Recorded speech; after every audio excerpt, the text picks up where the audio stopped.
Bonjour à tous, dans la vidéo d'aujourd'hui, nous allons cuisiner des plats de rue du monde entier. Allez, c'est parti. Commençons par l'Angleterre. Le sandwich au porc effiloché y est devenu très populaire. Il s'agit en fait d'un hamburger, mais la principale différence est qu'au lieu d'escalopes de porc, il s'agit de porc tendre coupé en fines lamelles. Allez, on commence.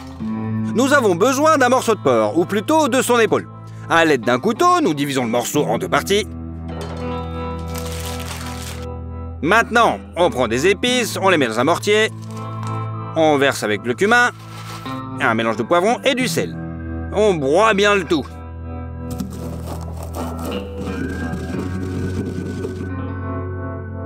On ajoute du paprika pour la couleur et on mélange le tout. Vous pouvez verser le tout sur la viande et on étale bien avec les mains. Placez les morceaux sur une plaque de cuisson. Pour obtenir une odeur de fumée, nous les faisons griller. Nous remplissons avec nos braises, bien sûr, notre charbon, je voudrais dire, et les répartissons sur une moitié de la grille. On met un allume-vite et on allume. Eh oui, on n'est pas des scouts, quoi. Une fois les braises allumées, on place le porc sur la moitié du grill, où il n'y a pas de braise. Mettez le couvercle. Et à une température basse d'environ 170 degrés, nous le gardons pendant environ 4 heures. Au bout de ce temps, la viande est prête. Retirez-le du grill et utilisez 2 fourchettes pour séparer toute viande en fibres.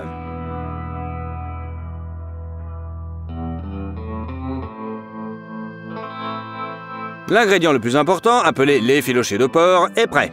Il faut maintenant préparer la salade qui constituera la couche inférieure. Pour ce faire, préparez une mayonnaise maison. Facile, séparez les blancs. On ouvre la moutarde et un petit peu dans un bol. On ajoute du sel, du poivre fraîchement moulu. Mélangez le tout à l'aide d'un fouet. Maintenant, on ouvre l'huile. On verse un mince filet.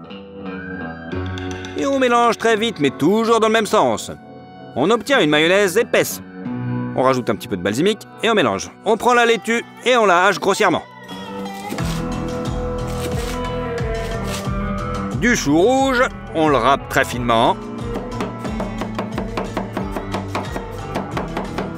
Versez le tout dans un saladier. Versez notre mayonnaise. Et on mélange bien. La salade est prête. Préparons maintenant les petits pains. On les ouvre. On les coupe en deux. Et on les met sur une poêle chaude jusqu'à ce qu'ils soient dorés comme ceci. Sur le dessus du petit pain, il y a la laitue. Puis le porc effiloché. La sauce barbecue. On sort notre fromage et on le balance dessus. Il n'y a plus qu'à recouvrir un deuxième petit pain et appuyer. Bon, le tour est joué, le sandwich au porc est prêt. Vous comprenez pourquoi il est apprécié des touristes du monde entier. Il est vachement bon. Et au lieu d'une escalope, c'est du porc tendre. C'est fin et ça se mange sans faim. Notre prochaine création de street food s'appelle un pesto fritto talcone. C'est le meilleur produit d'Italie.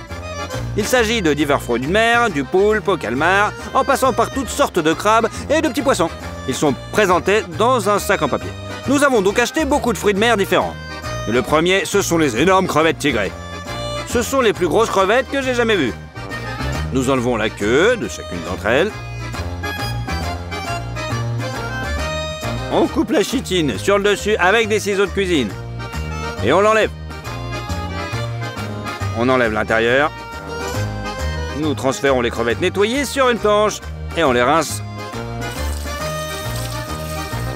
La crevette est prête et complètement propre. Ensuite, nous avons le poulpe. Comme l'indique l'emballage, il est déjà bouilli. On ouvre. On coupe les tentacules.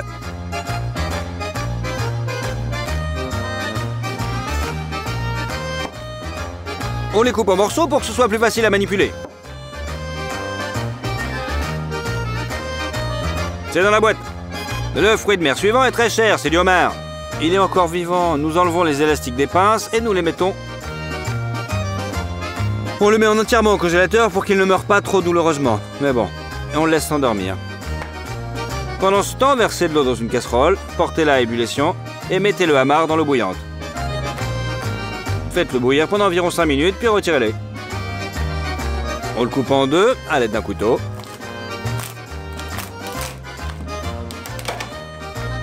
On retire la chair de la queue. On enlève les pinces. Casser une petite partie de la griffe. Frapper le reste de la griffe avec un couteau pour qu'elle s'ouvre. Retourer la viande. Et aussi les phalanges. Il est plus facile de retirer la viande de ces petites pattes avec un rouleau à pâtisserie. Elles ne sont pas bonnes à paner, alors on les mange. C'est la quantité totale de viande que nous avons. On la coupe en morceaux faciles à manger. Le fruit de mer suivant est le calmar, déjà coupé en anneaux. Tout est prêt, nous allons maintenant préparer la panure. Casser 3 œufs dans un bol, et c'est parti. Ça, c'est bon. On met du poivre, un petit peu d'ail séché, du sel. On pétrit le tout. Et on verse 100 ml de crème légère. Incorporez également un petit peu de gingembre séché. Et on mélange. On ouvre la chapelure. Et on la met dans le bol. Et de la farine dans le second bol. Prenons donc un morceau de poulpe roulé dans la farine, puis dans le mélange d'œufs et dans la chapelure. Faire ainsi jusqu'à ce qu'il n'y ait plus de morceaux de poulpe, quoi. Faire de même avec les crevettes.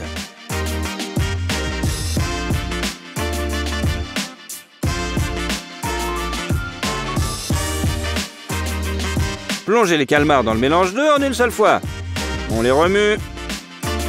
Et on les enrobe un par un dans la farine.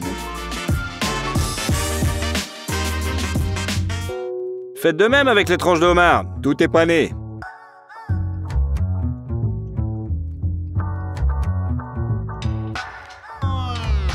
Ça a de la gueule, ma gueule.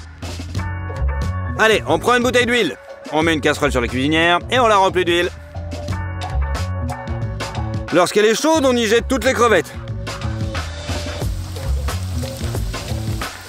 On les fait frire pendant 2,5 minutes, puis on les retire. On fait frire le poulpe de la même manière.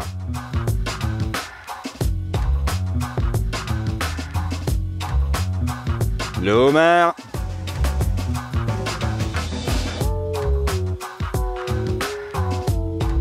Et les calmars. Et dans la farine aussi, on met les tentacules du poulpe. Les parties les plus fines du poulpe. Maintenant, tout est prêt. Il ne reste plus qu'à les servir comme on le fait dans les rues d'Italie. On prend du papier cuisson, on l'enroule en forme de cône. Voilà, c'est bon. Maintenant, il nous reste ça. On le remplit de nos fruits de mer. Coupez d'abord du citron et le citron vert en rondelles, puis divisez-le en 4 morceaux. Enfilez les tranches dans les brochettes. Insérez-les dans les cônes et le tour est joué. Pressez le jus de citron et du citron vert. Goûtez. Franchement, c'est pas mal. Les crevettes sont très croustillantes et la panure du homard est plus douce et plus fine. C'est ce dernier que j'ai préféré, ce qui est logique. Après tout, c'est plus cher, mais bon. Si vous le préparez à la maison, étalez-le sur une assiette. Versez de la sauce, comme du tartare par exemple. Et régalez-vous, quoi. Alors, la dernière bouffe populaire que l'on trouve aujourd'hui dans les rues de Londres s'appelle un syllabone. Il s'agit de petits pains moelleux à la cannelle recouverts d'une glaçage à la vanille. Alors, on va voir. Et c'est plutôt pas mal. Commençons par la pâte. Tout d'abord, nous ouvrons le lait et on met 200 ml. Une cuillère à soupe de sucre et 11 g de levure. Mélangez le tout. Dans un saladier, battre 2 œufs. Ajoutez ensuite 2 cuillères à soupe de sucre et pétrir. Prendre le beurre et mesurer 80 g. L'ouvrir et le mettre dans une casserole. On le fait fondre. Versez les œufs, mélangez à nouveau. Puis le lait et la levure. Versez la farine par petites portions et commencez à pétrir jusqu'à ce que la pâte ne colle plus aux mains. La mettre ensuite dans un saladier. Versez de l'eau très chaude dans un autre saladier. Placez le saladier contenant la pâte dessus et laissez lever pendant environ 1 heure. Pendant ce temps, préparez la garniture. Coupons 50 g de beurre et le faire fondre dans une casserole. Versez 20 g de cannelle, en général un sachet entier, et une tasse de sucre. Il ne reste plus qu'à bien mélanger le tout. La pâte a bien levé, il est maintenant très molle. On saupoudre la table de farine et on étale la pâte. Saupoudrez notre couche de pâte d'un mélange de cannelle, de sucre et de beurre et roulez-la délicatement. Coupez le rouleau en tranches de 6 à 7 cm de large et placez-les sur une plaque de cuisson. Appuyez un peu avec la main sur le dessus.